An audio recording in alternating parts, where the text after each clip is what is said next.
پرخاش مکن سخن بیاموز، از من چی رمی چو خر ز قصور. ناصری خسرو.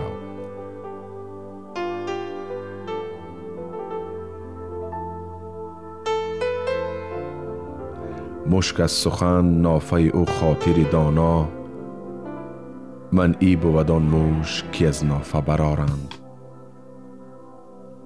ناصری خسرو.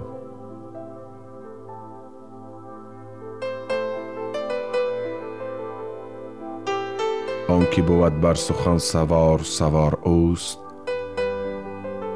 آن نه سوار است که بر اسب سوار است.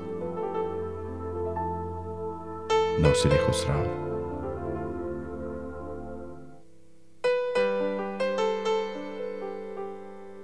ترجمان دل است نطق و زبان، مرزبان تن است و سود و زیان.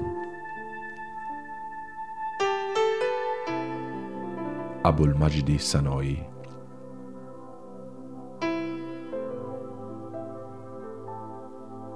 گوش سوی همه سخنها دار، آن چیزو به درون جهان بینگار. ابوالمجد سنایی.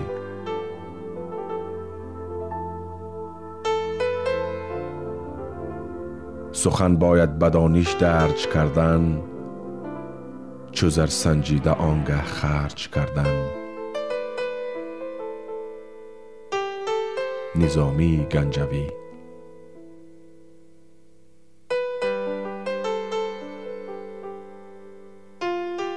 نکته کان جست ناگه از زبان، همچو تیر دانک جستان از کمان. با نگردد از رهان تیر ای پسر، بند باید کرد سیل روزی سر. جلال الدین بلخی.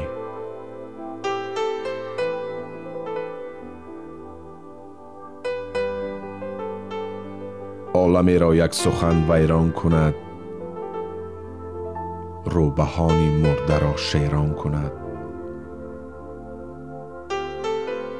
جلال الدین بلخی.